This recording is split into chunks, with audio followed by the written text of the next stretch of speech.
I will run, I will climb, I will soar. In part 2, we will discuss about causes, signs and symptoms, diagnosis, and treatment and preventions.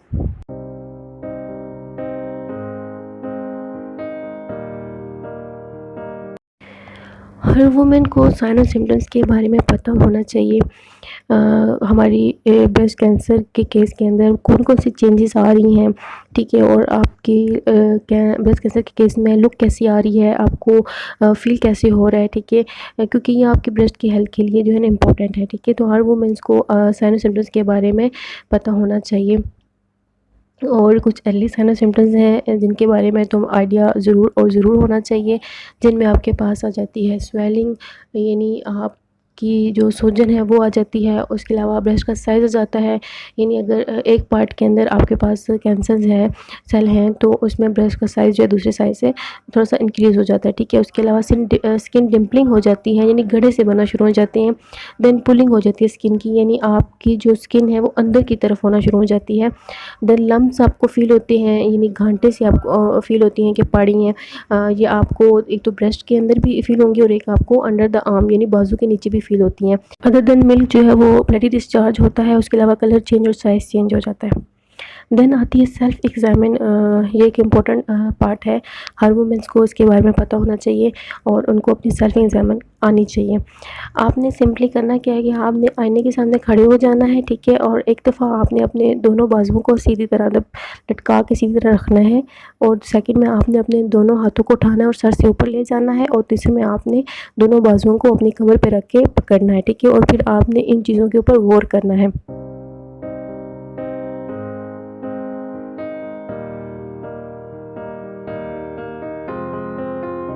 I will run, I will climb, I will soar. I'm undefeated. Oh.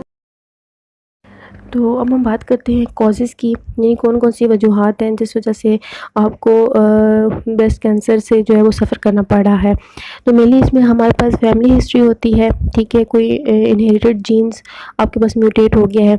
उसके अलावा आपके पास आपका कोई radiation से expire हुआ है, यानी आप फॉर एग्ज़ाम्पल जैसे हम अल्ट्रासाउंड करवाते हैं, हम एक्स-रे इमेजिंग करवाते हैं, ठीक है, तो इसमें आपके पास रेडिएशन से उससे आपका सामना होता है। उसके अलावा आप का वेट ज़्यादा हो गया है, ठीक है।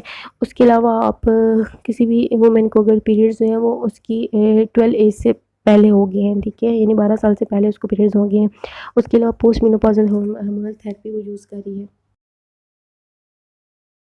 तो हमारे पास जो टेस्ट है उसमें हमारे पास ब्रेस्ट का अल्ट्रासाउंड आ जाता है, MRI, biopsy, TNM system, mammogram और बायोमार्कर। इसमें जो बायोमार्कर यूज़ होता है वो ईआरपीआर बायोमार्कर यूज़ होता है। और उसके अलावा बायोप्सी में क्या करते हैं, वो थोड़ा सा टिश्यू ले लेते हैं आपकी ब्रेस्ट का और उसके ऊपर टेस्टिंग करके उसको आइडेंटिफाई करते हैं कि कौन सा कैंसर है इन्वॉल्व। नेक्स्ट हम बात करते हैं टीएनएम सिस्टम की। अब जो हमारे पास जो टीएनएम सिस्टम होता है उसके अंदर हम चेक कर रहे होते हैं कि हमारे पास जो ब्रेस्ट कैंसर है उसके कितना साइज़ इंक्रीज़ हो चुका है और कितना वो स्प्रेड कर चुका है और लिम्फ नोड्स के अंदर कितना जा चुका है, ठीक है। तो टी से हमारे पास जो एब्रीवेशन होती है वो होती है ट्यूमर साइज़, और एन से हमारे पास प्रेजेंस और extent of lymph node spread, ठीक है, और एम से हम देखते हैं कि हमारे पास मेटास्टेसिस कितनी होगी है, ठीक है। ट्यूमर साइज़ में तो हम ये देख रहे होते हैं कि एक्चुअल में ट्यूमर का साइज़ कितना है, ठीक है, कैंसर का साइज़ कितना है, सेल्स कितने ग्रोथ कर चुके हैं, कितने साइज़ में ग्रोथ कर चुके हैं। देन आपके पास आता है लिम्फ नोड स्प्रेड, जो हमने लिम्फेटिक सिस्टम को डिस्कस किया था, जिसमें हमने कहा था हमारे पास अंडर आर्म और हमारे पास कॉलर बोन और नियर द ब्रेस्ट जो हमारे पास एरिया होता है वो आपके पास, उसमें आपके पास लिम्फ नोड्स होते हैं, ठीक है। उसके अंदर अगर लिम्फ नोड्स के अंदर आपका कैंसर स्प्रेड कर रहा है तो उसको हम देखने के लिए जो है ना हम इस एन को देख रहे होते हैं, जो हमें बता रहा होता है कि लिम्फ नोड्स के अंदर कितना स्प्रेड हो चुका है आपका कैंसर।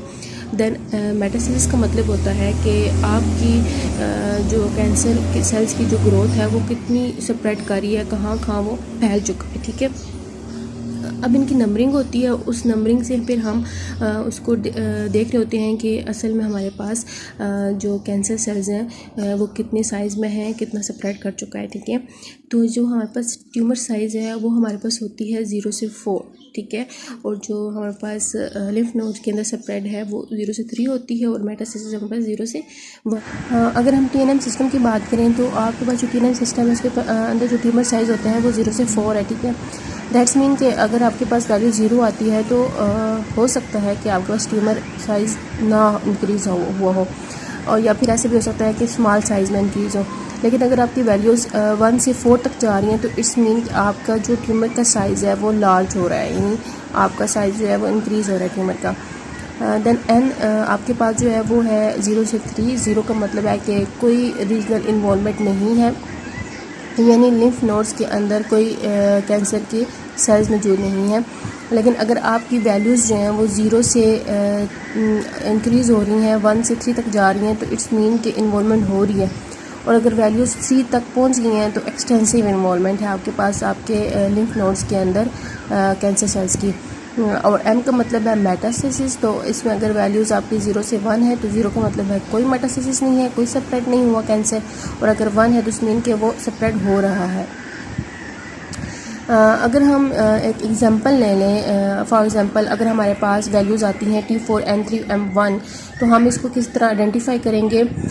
इसका मतलब ये है कि high number indicates large tumours with extensive involvement, nodal involvement and metastasis. यानी T4 मीन्स कि आपका जो ट्यूमर का साइज़ है वो इंक्रीज़ है, यानी लार्ज ट्यूमर है। N3 का मतलब कि एक्सटेंसिव इन्वॉल्वमेंट होगी है आपके लिम्फ नोड्स के अंदर कैंसर सेल्स की। और M1 का मतलब है कि मेटास्टेसिस भी हो रही है, यानी वो स्प्रेड भी कर रहा है, ठीक है। तो ये हाई नंबर जो है वो इस बात को इंडिकेट करता है कि आपकी जो कैंसर सेल्स हैं वो स्प्रेड कर रहे हैं, ठीक है। अनदर ग्रेडिंग सिस्टम इज़ जिसके अंदर ग्रेड 1, ग्रेड 2, ग्रेड 3 होता है। बेसिकली इसमें हम देख रहे होते हैं कि ब्रेस्ट सेल्स कितनी हैं और कैंसर सेल्स कितनी हैं। ग्रेड 1 के अंदर तो आपके पास जो ब्रेस्ट सेल्स हैं वो अच्छी तरह डिफरेंशिएट होते हैं, पता चल रहा होता है कि ये ब्रेस्ट सेल्स हैं, कैंसर सेल्स नहीं हैं। ग्रेड 2 में जो है ना वो थोड़े से कैंसर सेल्स आपके शो हो रहे होते हैं, और ग्रेड 3 के अंदर जो है वो पूरली आपके जो है ना ब्रेस्ट सेल्स हो जाते हैं, यानी सारे ही उसके अंदर कैंसर सेल्स आ जाते हैं, एबनॉर्मल सेल्स शो हो रहे होते हैं।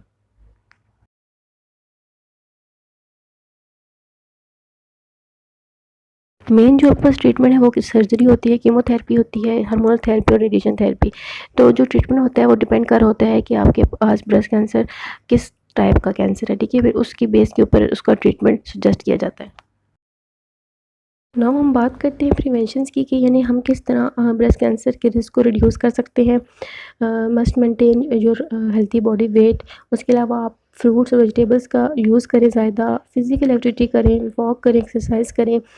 हार्मोनल जो थेरेपी आप ले रहे हो या तो उसको स्टॉप कर दें या फिर उसका ड्यूरेशन कम कर दें, डोज को लिमिट कर दें, ठीक है। बच्चों को ब्रेस्ट फीडिंग करवाएं। उसके अलावा रेडिएशन और एनवायरमेंटल पोल्यूशन से अवॉइड करें, और जो कीमो थेरेपी होती है उससे भी उससे भी रिस्क इंक्रीज़ होता है, तो उसे भी आपको अवॉइड करना चाहिए, यानी उसके एक्सपोजर से अवॉइड कीजिए।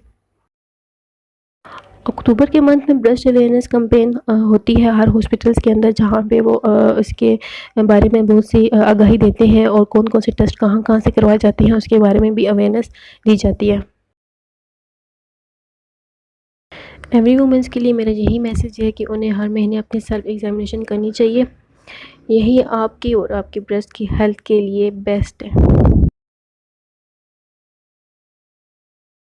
उम्मीद है कि मेरी ये वीडियो आपके लिए हेल्पफुल होगी।